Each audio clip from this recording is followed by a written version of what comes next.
Stepmother cut her hair to make her ugly butt. What happened next would shock you. Amara was deep asleep when the door creaked open. Madame Obi stepped inside like a shadow.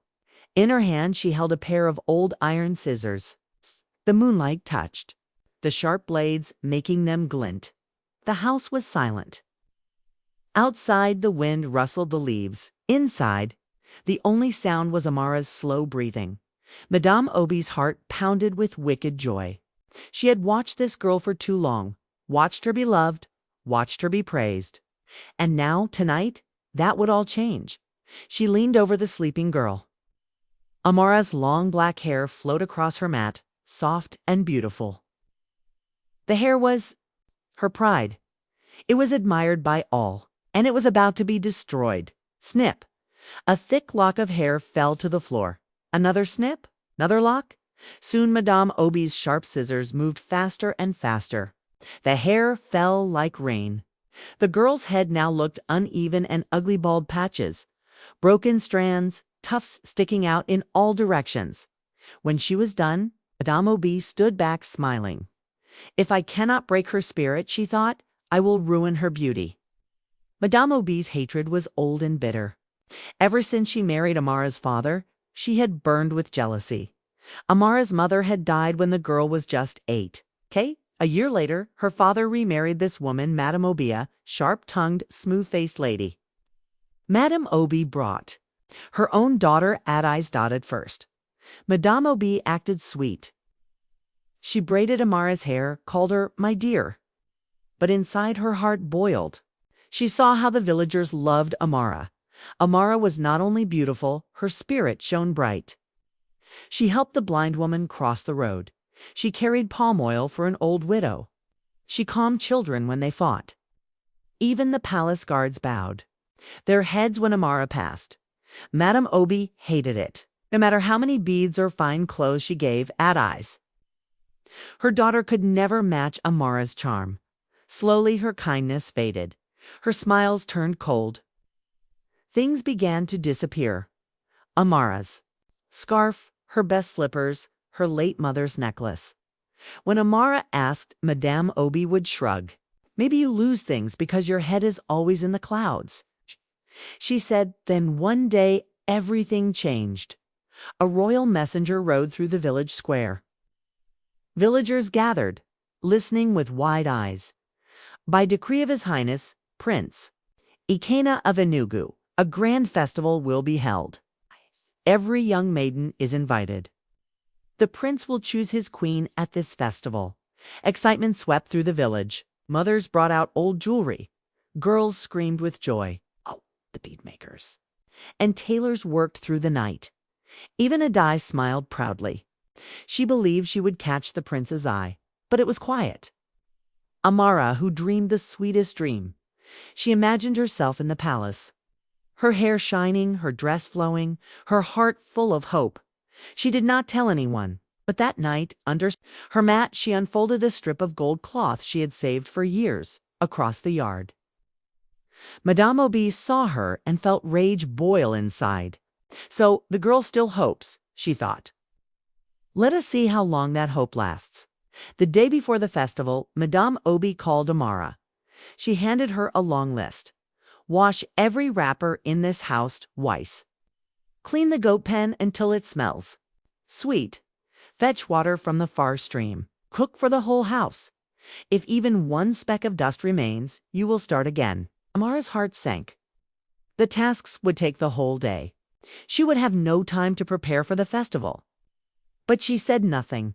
She bowed and began. The sun rose hot in the sky. Her fingers bled from scrubbing. Her arms ached. The day passed slowly, but Amara did not stop. By sunset, she finished the last dish, tired but proud. From the shadows, Madame Obi watched. Her anger grew darker. She still thinks she can go, she whispered. Then tonight I will show her. In her room, Madame Obi opened her wooden box and pulled out the old scissors. She sharpened them on stone until the edges gleamed. That night, as the village slept, Madame Obi moved through the house like a ghost.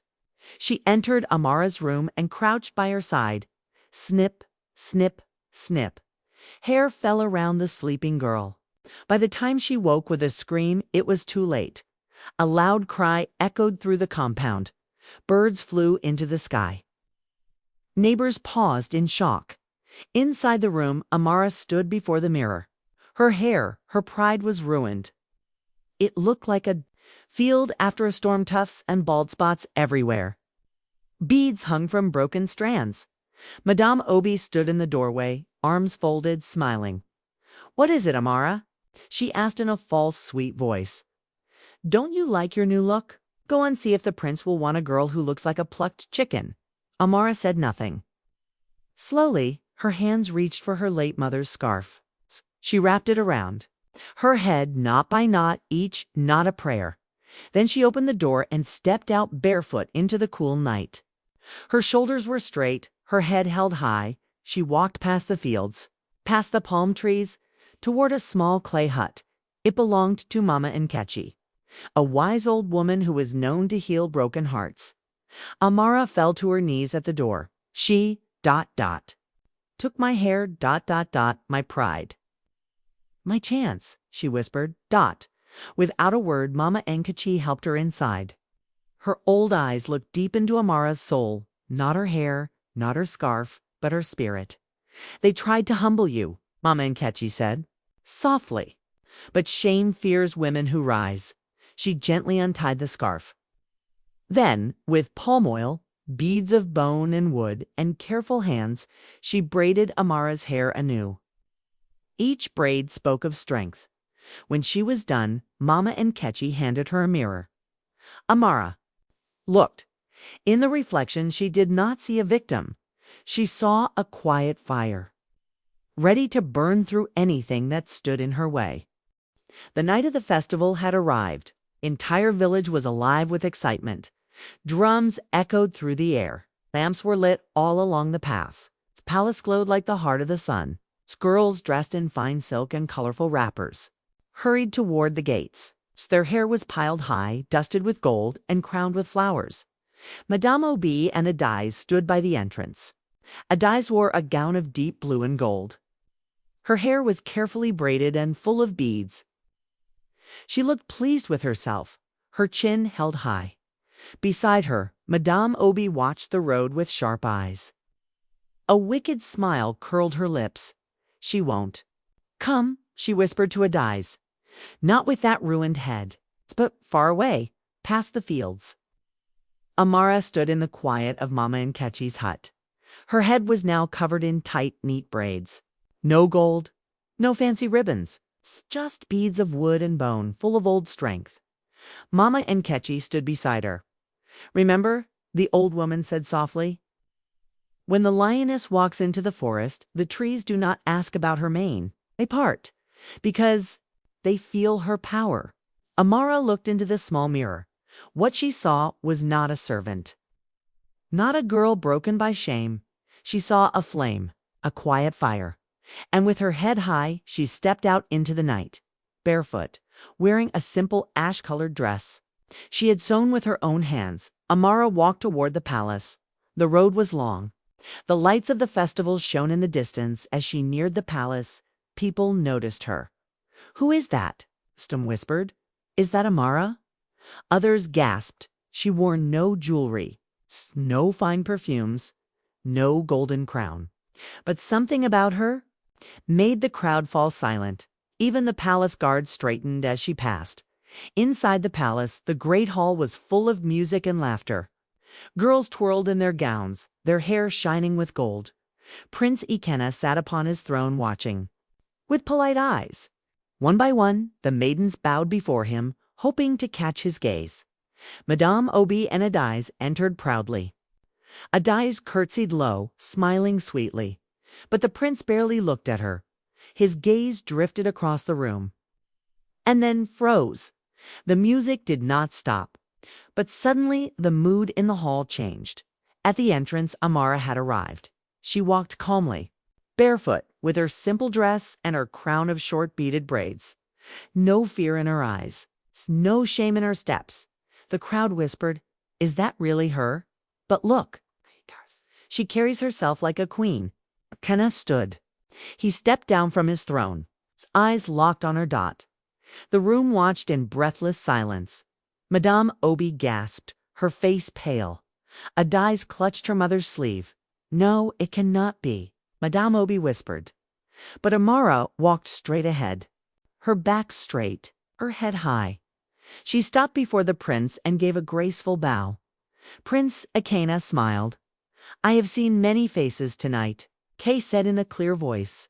Many fine dresses, many fine jewels. He looked at Amara. But this is the first time I have seen true grace, true strength. He reached out his hand.